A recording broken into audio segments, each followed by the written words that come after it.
भाइयों बहनों मित्रों, कितना दूर 25,000 करोड़, 50,000 करोड़, 1,25,000 करोड़, 1,65,000 करोड़, वो पैसा कहाँ है?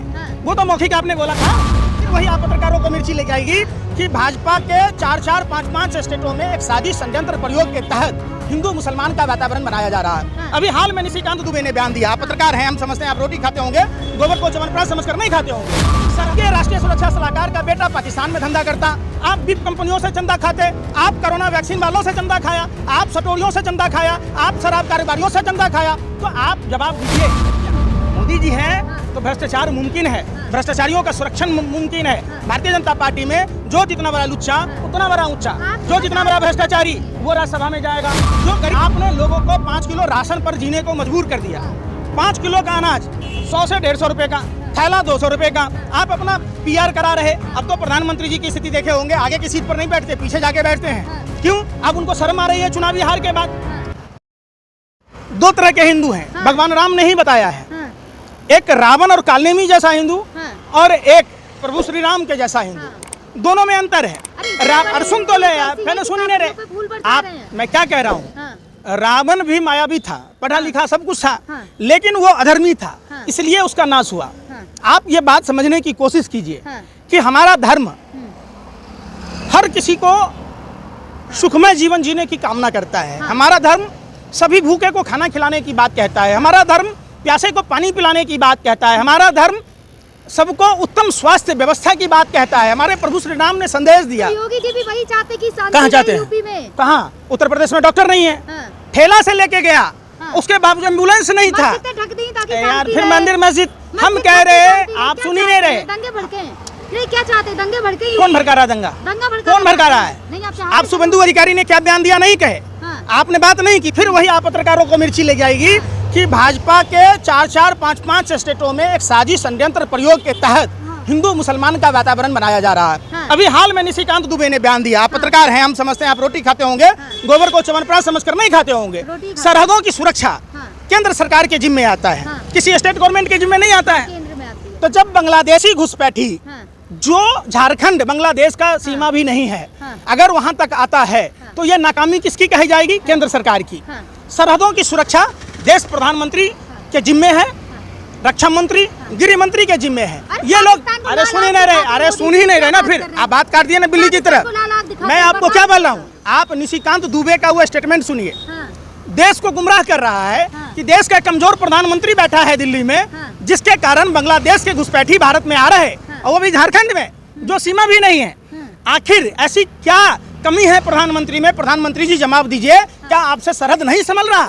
दूसरी तरफ आप पाकिस्तान के नेताओं का स्वागत करते, आप समझौते के तहत झारखंड का बिजली बांग्लादेश को बेचते, आप पाकिस्तान से चंदा खाते, आपके राष्ट्रीय सुरक्षा सलाहकार का बेटा पाकिस्तान में धंधा करता, आप बिप कंपनियों से चंदा खाते, आप कोरोना वैक्सीन वालों से चंदा खाया, आप सटोरियों से चंदा खाया, आप शराब कारोबारियों से चंदा खाया। तो आप जवाब दीजिए कि आखिर पाकिस्तान की कंपनी भारतीय जनता पार्टी को चंदा क्यों दिया? चंदे की बात, चाइना की कंपनियां भारतीय जनता पार्टी को चंदा क्यों दिया? मोदी जी है तभी पता चल गया यार, फिर पता लग गया कितना मिला, नहीं होते तो नहीं पता चलता। अच्छा, अब ब्लैक मनी वाला नहीं पता चला? कहाँ से लिए थे आप बता देते ना। अरे पीएम केयर फंड में जिन लोगों ने चंदा दिया वो भी सार्वजनिक कर दीजिए। मोदी जी हैं तो मोदी जी हैं तो भ्रष्टाचार मुमकिन है, भ्रष्टाचारियों का सुरक्षण मुमकिन है। भारतीय जनता पार्टी में जो जितना बड़ा लुच्चा उतना बड़ा ऊंचा, जो जितना बड़ा भ्रष्टाचारी वो राज्यसभा में जाएगा। जो गरीब आदमी का पेट काट के जमा किया हुआ पैसा शारदा नारदा का था, शुभेंदु अधिकारी चट कर गया और भारतीय जनता पार्टी को चंदा देकर नेता प्रतिपक्ष बन गया। जो हेमंत बिश्व शर्मा, अरे सुन तो लीजिए, जो हेमंत बिश्व शर्मा वाटर स्कैम का दोषी था, आज वो भारतीय जनता पार्टी को चंदा देकर मुख्यमंत्री की कुर्सी पर सुशोभित है। जो अजित पवार को ये चक्की पिसवाने वाले थे, वो उनको वित्त मंत्री और डिप्टी CM बनाया। हसन मुशर्रफ हैं, छगन भुजबल हैं, तमाम प्रफुल्ल पटेल जैसे लोग हैं। तो आप उन लोगों से सवाल नहीं पूछते। आपको बस आलोचना करनी है मोदी जी की या फिर योगी जी की। अच्छे काम हमको याद दिलाते हैं। अच्छा काम क्या? हाथरस में हिंदू धर्म के, अरे सुनिए ना रे, बनारस में कितने मंदिर टूट गए?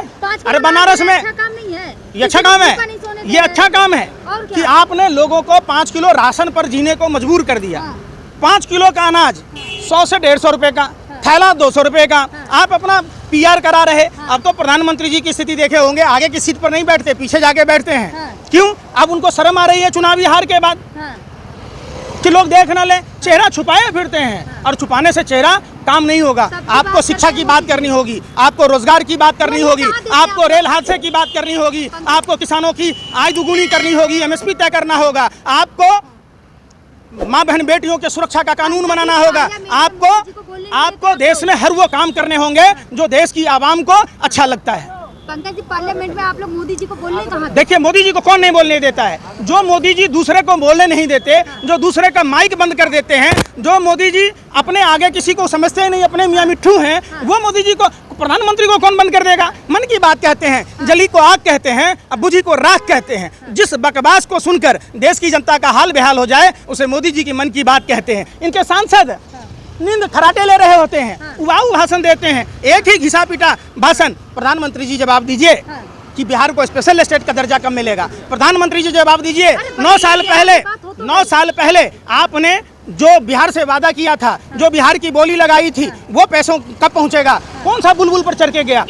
प्रधानमंत्री जी ये जवाब दीजिए कि जिस 24 लाख बेघर लोगों को घर देने की बात आपने की थी, उस लक्ष्मी देवी को घर कब मिलेगा? प्रधानमंत्री जी आपने 2 करोड़ युवाओं को रोजगार देने की बात की थी। आप ये बताइए कि आज 11वां साल हो रहा है, 22 करोड़ नौकरियां कहाँ हैं? प्रधानमंत्री जी बताइए, रुपया डॉलर के मुकाबले कहाँ है? प्रधानमंत्री जी बताइए, आपने महंगाई कम करने की बात की थी, महंगाई कब कम होगी? प्रधानमंत्री जी ये बताइए, महिला सुरक्षा की बात की थी, तो आपने निर्भया फंड में कटौती क्यों की? प्रधानमंत्री जी ये बताइए कि जब आप के पास जादू का छड़ी था, आपने आदर्श गांव की बात की थी। बनारस आपका लोकसभा क्षेत्र है, 10 साल से आप सांसद हैं, 11वें साल में प्रवेश कर गए। वो बनारस का 55 गांव तो दूर की बात है, आप 50 गांव बता दीजिए, 5 गांव बताइए कि जो आदर्श गांव हैं। प्रधानमंत्री जी को बजट में बिहार का नाम ले लिया, बजट में ये कम बात है। क्या दे दिया?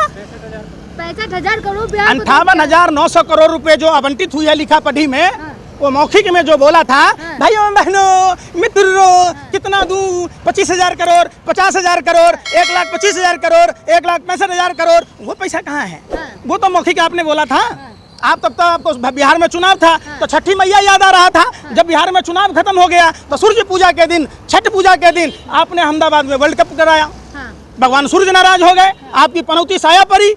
इंडिया टीम जो मैच जीत रही थी वो हार गई, आपके कारण इंडिया की बदनामी हुई, आपके कारण इंडिया टीम की हार हुई। आप जिस दिन थे चंद्रयान सफल प्रक्षेपण नहीं हुआ, आप जिस दिन नहीं थे उस दिन चंद्रयान अपने कक्षा में सफलतापूर्वक स्थापित हुआ।